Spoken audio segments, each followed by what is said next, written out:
So now we can go ahead and figure out our rate law, but we need to know the value for K. So we figured out the value of A, which is about 1.03 or so, and we just figured out the value of B, the order of the reactant for I minus, to be about 1.12. So now we want to figure out the rate constant K. So we're going to plug in the values. We have the rate from experiment 1.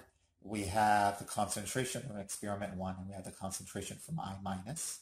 We'll do the same thing from experiment 2 values, then experiment 3 values. And for each of those experiments, we're going to solve for rate constant K. And then according to the lab handout, we will take the average of those K. Now, it's very important that you get the units correct. So in terms of the units, I'm going to simplify things and just make this 1 and make this 1. So this would be units of concentration are M. So instead of this being m to the power of 1.03, I'll make it m to the power of 1.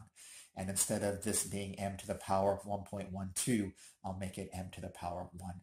Again, we're going to solve for K, and then we know the units of our rate. The units of our rate, as we determined before, is molarity over seconds. Okay, so let's first solve for K1 here. So let's use experiment 1 conditions.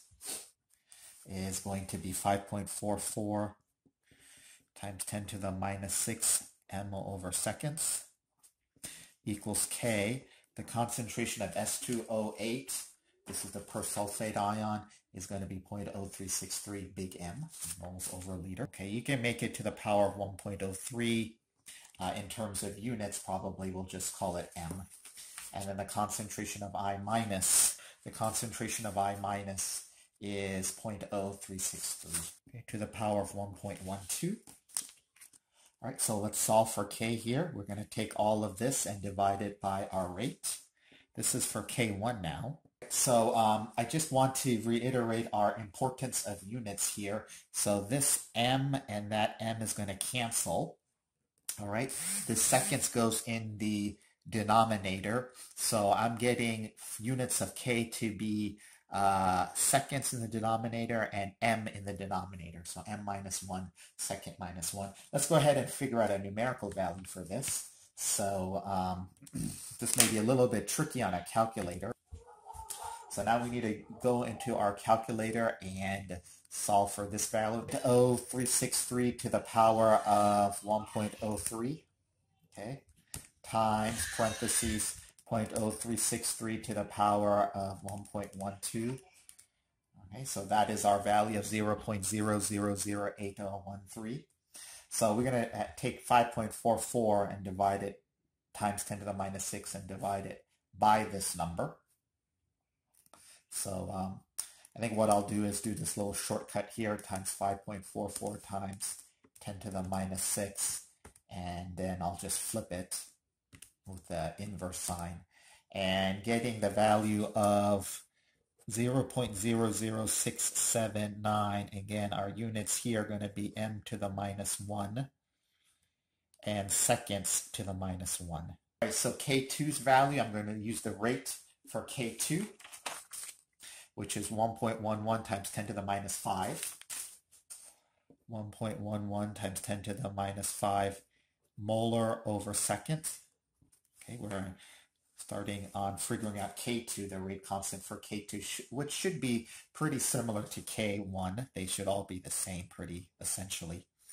And then the concentrations, S2O8 minus 2 for experiment 2, 0.0727 to the power of 1.03 to the power of 1.03 times I minus, which is 0.0363 to the power of 1.12. All right, the units again, this is M and that's M, moles over liter, so that M will cancel out with that M. So let's see what we get for K2 value, realizing it should be somewhat close to K1.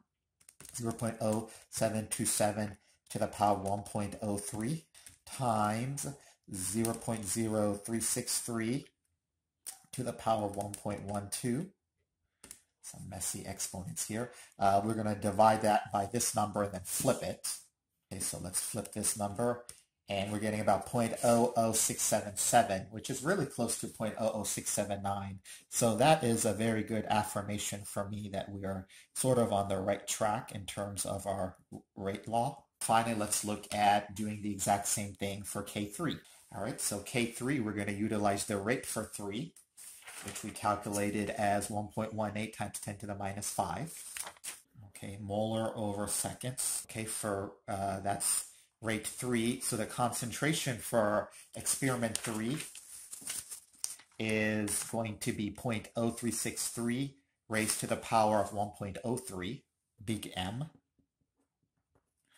Okay, times the concentration of I minus raised to the power of 1.12 for experiment 3, which is 0.0727, big M. And we raise it to the power of 1.12. That's the order of that reactant decay. Again, this big M cancels out with that big M. And units are going to be M and seconds in the denominator.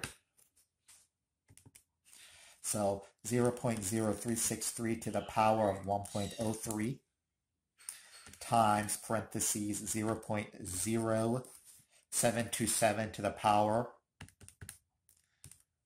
of 1.12. And that's that value. I'm going to divide it by 1.18 times 10 to the minus 5 and then flip it.